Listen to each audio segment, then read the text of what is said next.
A teenage boy shunned his mom for being old, one day asking why she gave birth to him. After she ended up in the hospital after a fight of theirs, he discovers she couldn't actually give birth to him. Before we continue, please take some time to subscribe to Daily Dose, like, and share this video with your friends. It might brighten their day and inspire them to do good. Also keep watching because an important lesson awaits at the end of the video. One Saturday, a 13-year-old boy named Tim was hanging out with his friends at a local cafe. Tim and his friends would usually spend the entire weekend together, before meeting again the following week while in school. That day, Tim's mom Gloria wanted to change up his routine by inviting him to watch a new superhero movie with her. While it wasn't her interest, she wanted to spend more time with her son, and knew that he loved watching superhero movies. Gloria kept calling Tim on his cell phone, but he wouldn't pick up. So, she decided to make her way to the cafe, knowing that this was where Tim and his friends usually had lunch on Saturdays. When she spotted Tim and his friends, she made her way to them, only to see Tim's friends giggling. "Your grandmother's come to pick you up, Tim," they teased. Tim glared at his mother and walked up to her to stop her from going any closer.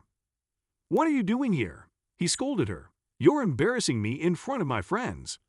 "Why am I embarrassing you, son?" Gloria asked. "I wanted to ask if you wanted to watch a movie with me." "I want to be with you more, son, while I still can," she smiled, trying to hold his hand. Tim shrugged off her hand and refused to leave his friends. "Leave me alone. I'm with my friends," he told her.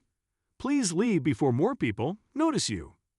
Gloria walked back home sadly, wondering why Tim refused to be near her, especially around his friends. She spent the entire afternoon cooking up Tim's favorite spaghetti and meatballs recipe, hoping he would make it home in time for dinner. When he got home that night, it was already 10:30. Tim went straight to his room, not even acknowledging Gloria's presence in the living room.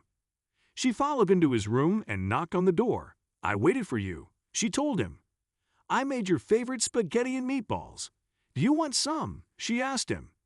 Tim shot her another look, the same one he gave her at the cafe. "I obviously don't. I would have gone straight to the kitchen if I went to eat," he told her. "Leave me alone. I'm tired." "What's the matter, Tim?" Gloria decided to ask him. "Why is it that you don't like being with me anymore? We used to be inseparable." "Please," Tim begged again. "Leave me alone. You won't like what happens next," he threatened. "What is it?" Gloria asked. "I'm worried about you, Tim. I barely know what's going on in your life," she said, trying to walk closer to him. "You're such an old, boring woman. Everyone thinks you're my grandmother. Why did you even give birth to me?" he said, irritated that Gloria kept pestering him. Gloria felt a pain in her chest after hearing Tim yell at her that way. Before she could respond, Tim grabbed his backpack and ran out the door. "Tim," Gloria called out. "Where are you going?" she said, following him down the stairs and out the front door. Tim rode on his bike and left the street. Gloria tried calling out and chasing after him, but he was too fast. Then she fainted in front of one of her neighbors' houses. When Tim gets home late that night, he sees a neighbor standing in front of their front door. "Where have you been, Timothy?" she yelled.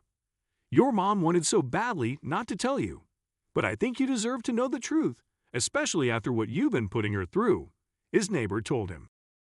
"Why do you care? Did my old mother ask you to wait up for me because she couldn't wait to sleep?" he asked. "You are so ungrateful," the woman said, grabbing Tim by the collar. "You gave your mother a heart attack." "I didn't ask her to give birth to me. Why did she force herself to have a child? Now she's upset that I'm not the son she wants me to be," Tim said coldly. His neighbor scoffed. "Give birth to you?" she said, pulling Tim to her home. "You want the truth?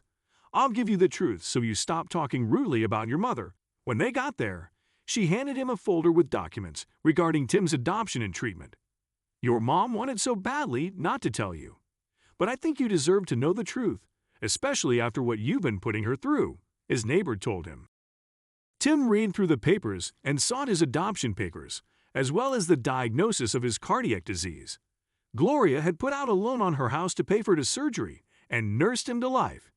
"Now do you have even an ounce of pity or gratitude for your poor mother?" his neighbor asked.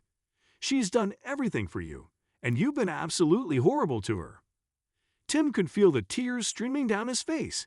He felt awful for how he had been treating his mother, realizing that she always had his best interest at heart. He took his bike and rushed to the hospital where his mother was in. In tears, he asks the nurse to take him to the intensive care unit where his mom was recuperating. Tim was heartbroken to see his mom with so many wires attached to her body. He rushed to her side, holding her hand. "I'm so sorry, Mom," he started to say. "I've been the worst son. Please, please get better. I promise we will spend a lot more time together," he begged. It took Gloria another 2 months before she recovered completely, and she needed to change her lifestyle to lower her risk of another heart attack. Since then, Tim joined her in exercises and prepared heart-healthy food for himself and his mom every single day.